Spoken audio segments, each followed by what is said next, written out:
You know that moment. You turn on the kitchen tap, and without a second thought, clean, safe water just flows out. It's so reliable, feels almost invisible, doesn't it? But beneath that simple act, well, there's this incredibly complex, carefully managed system. And today, we're diving deep into that hidden world. Welcome to the Deep Dive, your shortcut to being truly well-informed. Our topic today, the secret life of infrastructure, specifically asset management within our vital water utilities. Think of it as the sort of strategic heartbeat, keeping our water flowing, maintaining, upgrading, operating everything from, vast pipe networks to huge treatment plants. Our mission for this deep dive, it's really to pull back the curtain on the, ingenious strategies ensuring these essential services are reliable, cost-effective, and sustainable for your community. At its core, asset management isn't just about, fixing things when they break. It's really about answering 5 big questions. Exactly. And these questions, they move utilities from just reacting to being strategic, proactive. Okay, so what's the first one? First is, what do we own? And that's a detailed inventory. Right. Where is every pipe, every pump, its age, condition, and crucially, how critical is it? Right. So not just a list, but really understanding its importance. What's next? Then what is it worth? And this isn't just the purchase price. It's the true replacement value, all the future costs tied to it. Okay. Third, what condition is it in? So here we're assessing performance, figuring out the risks, the remaining useful life. Got it. So we know what's there, its value, its health. What are the last 2 pieces? The fourth is the big one. What do we need to do? This means prioritizing. Maintenance, repair, replacement, all based on those earlier insights. And finally, how do we sustain it? Which is about the long game. Funding, workforce, solid capital planning. And for you listening in, why should these pretty technical questions about pipes and pumps actually matter? Well, because ultimately answering these questions is what keeps clean water flowing to your house consistently. It protects public health. It drastically cuts down on service disruptions, those frustrating water main breaks or overflows. And it means utilities make smarter choices with, frankly, limited budgets. It's all about that balance.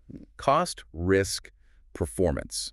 For today and for the future. That makes a huge difference. And navigating this, our sources highlight 2 key tools, gap assessments and maturity assessments. These sound like the diagnostic kits for infrastructure. That's a good way to think about it. They're structured ways to figure things out. Let's start with gap assessments. What kind of gaps are we talking about? So a gap assessment, it basically shines a spotlight on what's missing or maybe falling short. It identifies the difference between where an organization is right now and where it wants or needs to be. Exactly. Compared against a specific standard or goal. Okay, so finding the specific weak spots, what's my main purpose then? Its purpose is really to diagnose those weaknesses. Could be in processes, tools, staffing, even the data they're using. Often it compares current ways of doing things against external benchmarks like ISO 55000. Ah, the international standard for asset management. Right. That gold standard. Yeah. Or it could be specific regulations they need to meet. By highlighting these gaps, it helps prioritize where to put effort and money. And how do they actually do that? What's the process look like? Well, first, they set that benchmark or standard. What's the target? Then they collect data on how things are actually done. Now looking at policies, procedures, systems. The key step is identifying those gaps between the current state and that desired state. Okay. And finally, those gaps get translated into a concrete roadmap, an action plan. Can you give us an example of something a utility might actually find? Sure. Let's say a utility is pretty good at tracking the physical condition of its assets. They know the age of pipes, inspection history, that sort of thing. But maybe they realize they don't have a formal risk-based way to make decisions. Meaning they don't have a clear, documented process to say, okay, this old pipe serves a hospital, so it's higher risk, and takes priority over that equally old pipe in a residential area. Ah, I see. The gap is that missing risk framework. So the plan might involve training staff on risk assessment, maybe upgrading software or setting new governance rules. That makes total sense. Using the data smarter. Now, a maturity assessment. That sounds a bit different. How does it compare? Yeah, it is different. A maturity assessment looks more inward. It's less about hitting an external standard and more about how well-developed and embedded the organization's own asset management capabilities are across the board. So less are we meeting the requirements and more how sophisticated are we internally? Exactly. It's about gauging that sophistication, the consistency, the sustainability of their practices. It places them on a maturity scale. Often it's something like initial or ad hoc at the bottom, up to optimized or leading at the top. And that lets them track progress over time. Precisely. It shows that journey of improvement. Okay, and how do they assess that maturity level? They typically use a maturity model, often like a 5-level scale. Initial, developing, established, managed, optimized, something like that. And they look at multiple areas: strategy, data, planning, risk, operations, even things like life cycle costing and the overall culture. Each area gets rated, giving this profile of strengths and weaknesses. Can you give us an example for maturity? Yeah, think of a city water department. The assessment might find they're, say, developing when it comes to data integration. Maybe lots of spreadsheets, systems that don't talk to each other. Right, silos. Exactly. But maybe their actual maintenance practices are pretty good, scheduled, tracked, reported. So they might be rated managed there. Ah, okay. The assessment highlights that data management is the area they really need to work on to move it up from developing. Got it. So GAP is about meeting external marks. Maturity is about internal growth and capability. Clear distinction. And all this assessing, it's not just a one-off project, right? It feeds into something bigger. Oh, absolutely not. It's part of a continuous cycle, an iterative process. We often call it the 4-part cycle. And this cycle is really the engine that drives healthy asset management. It ensures decisions aren't just random fixes. Okay, so you've done the assessments, you know where you stand. What's the first phase of this ongoing cycle? It starts with assessment. And this is broader than just those initial gap maturity tools.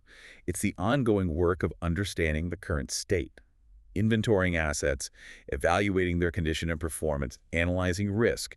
It constantly asks, where are we now? And what's missing? It sets that baseline for everything else. Makes sense. After you understand where you are, you need a plan. That sounds like planning. Exactly. In planning, utilities define their service levels, like what water quality or pressure targets are we aiming for.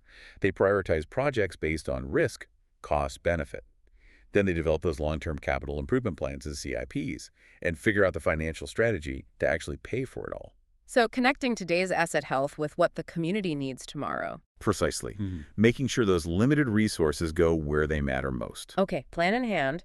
Then you've got to actually do the work. That must be implementation. Yes, this is where the rubber meets the road. Implementation means executing maintenance schedules, delivering those capital projects, replacing pipes, upgrading pumps. It also means integrating technology, maybe GIS mapping systems or CMMS work order systems, and critically, training staff, aligning the culture around these practices. This is the action phase. And the final piece. You need to know if it worked. That's review, learning and improving. Tracking performance metrics are break rates going down. Is water loss improving? Conducting audits. Comparing results against the goals set back in the planning phase. And feeding that back. Absolutely. Those lessons learned feed directly back into the next assessment phase. Yeah. Adapting to new things, population growth, new regulations, climate change impacts, technology shifts. It has to adapt. So it's a loop. Assess finds the facts, plan makes a strategy, implement takes action, review provides the learning, and starts it all over again. An engine for continuous improvement, like you said. What's really striking is how much this mirrors something closer to home, like our own health. Asset management is almost like preventative health care for infrastructure. That's a perfect analogy. It really clicks, doesn't it? Yeah. The parallels are strong, and they really highlight why this isn't just about pipes. It's about resilience. Let's break that down. If assessment is step one in the cycle, how is that like a checkup? Well, just like we go for, annual physicals, utilities do these assessments and inspections, the goal's the same. Catch problems early. Think of a small leak in a pipe like high blood pressure. You might not notice it right away, Right. but ignoring it can lead to a major failure. A burst pipe, flooding, that's the heart attack or stroke equivalent. Catching it early saves massive trouble and cost. Okay, so assessments are the checkups. Then planning, that's like the doctor giving you a health plan. Exactly. Based on your checkup results, the doctor might say, okay, we need a plan, more exercise, change your diet, maybe medication. Utilities do the same based on their assessment results. Yeah. They create that capital improvement plan or a maintenance strategy. Maybe it means replacing certain pumps proactively or budgeting for smart meters. It's investing now to avoid bigger issues later. And implementation, that's actually doing the healthy stuff. Precisely. For us, it's taking the medicine, going for walks, eating better. For a utility, it's doing that preventive maintenance on schedule, replacing parts before they fail catastrophically, training staff properly. It's that day-to-day discipline. Which leads to review the follow-up visits. Yep. The doctor rechecks your blood pressure, maybe run some tests again. Utilities track their KPIs, water loss, downtime, customer complaints. Asking, is the plan working? Exactly. And if not, adjust. Refine the plan. It's about continuous monitoring and adjustment. So the big picture analogy holds. It's preventive care. Checking early, planning ahead, maintaining consistently so the system is strong enough to handle stress when it comes.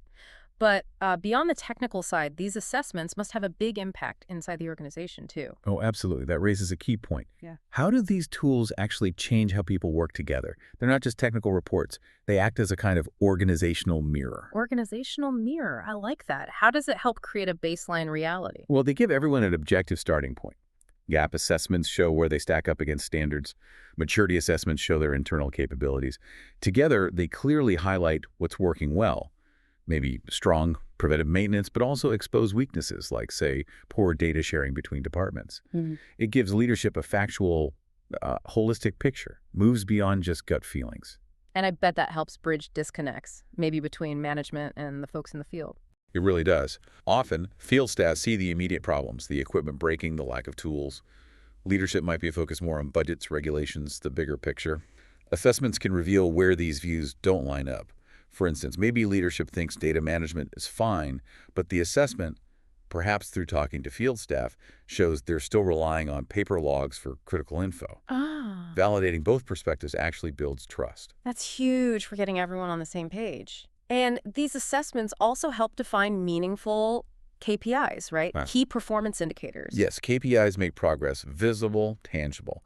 We look at things like asset reliability, maybe failures per year, or MTBF, mean time between failures. How long does something run without breaking? Okay. Another big one is the maintenance mix.